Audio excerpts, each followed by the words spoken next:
اس دین کے خلاف زمانے کی تبدیلیوں سے مختلف افکار، مختلف نظریات، مختلف فرقے پیدا ہوتے رہے. ایک زمانے تک ان کا ڈنکا بجا، ایک زمانے تک ان کے افکار جو ہیں دنیا کے دلوں پر مسلط ہوئے، اور یہ سمجھ میں آتا تھا کہ بھائی دیکھو جتنی نئی نسل ہے وہ ساری ان کے پیچھے جا رہی ہے، سب ان کے پیچھے بھاگ رہے ہیں.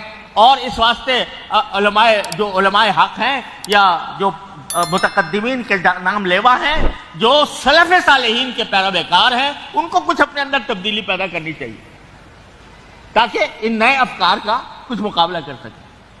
اگر وہ حضرات امام احمد بن حنبل اور امام بخاری انہوں نے اگر اس دباؤ میں آ کر اگر کوئی ادنا شوشہ بھی بدل دیا ہوتا تو آج دین اس صورت میں محسوس نہ ہوتا. تو ہر دور میں ایسے لوگ پیدا ہوتے ہیں اور ان کا ڈنکا بجتا ہے. ان کے بارے میں کہا جاتا ہے بھائی بڑے مؤثر، ان کا کلام بڑا مؤثر ہے، لوگ ان کے پیچھے چل رہے ہیں. لوگ کہا جاتا ہے کہ یہ نئے افکار لے کر آئے ہیں اور نئے نظریات لے کر آئے ہیں، اور ان کے پیچھے چلنے والوں کی ایک فوج ہے جو ان کے پیچھے چل رہی ہے، اور یہ بیچارے پرانے لوگ سلف صالحین کے پیروکار یہ پیچھے رہ گئے ہیں اور وہ آگے بڑھ گئے ہیں.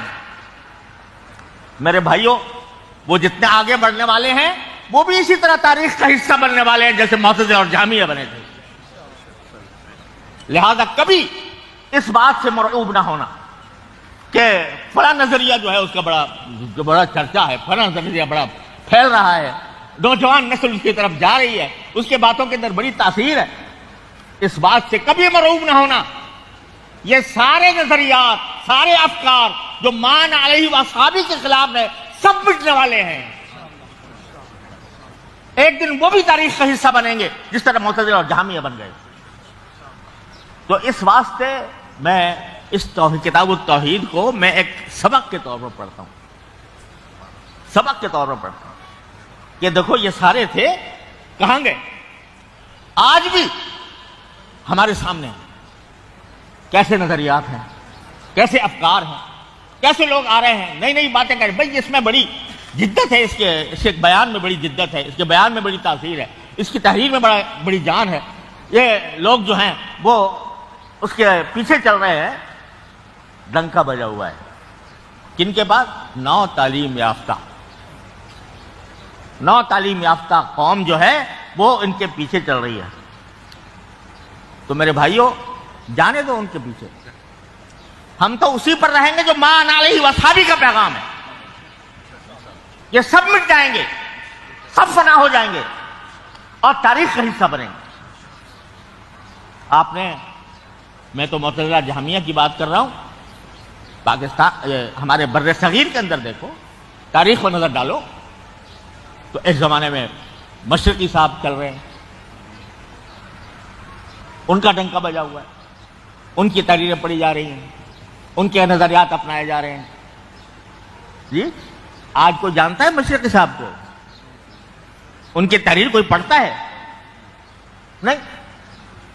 تو غلام احمد پرویز صاحب تھے، ایک زمانے میں کہا جاتا تھا کہ بھائی علماء کے پاس ان کا توڑ نہیں ہے سوائے کفر کے فتوے. لیکن آج دیکھو کوئی پڑھتا ہے غلام احمد پرویز کی کتابیں؟ وہ کباڑیوں کے ہاں بک رہی ہیں. تو میرے بھائیوں، اپنے آپ کو مان علیہ واصحابی کا پیغام دینے والا بنو، اور کسی بھی ادھر ادھر کی تحریکوں سے، ادھر ادھر کے نظریات سے یہ نہ سمجھنا کہ اسلام میں آج ترمیم کی ضرورت پیش آ گئی ہے، اسلام کے ہمیں اپنے سلف صالحین کے طریقے سے بدلنے کی ضرورت پیش آ گئی ہے. کبھی دماغ میں یہ خیال نہ لانا. ان کا جو پڑھائی جاتی ہے نا، لوگ کہتے ہیں بھائی معتزلہ کو اب کیا پڑھیں اور جہمیہ کو کیا پڑھیں. تو میں تو کہتا ہوں پڑھو تاکہ پتہ چلے کہ کون کیا تھا اور کیا ہو گیا.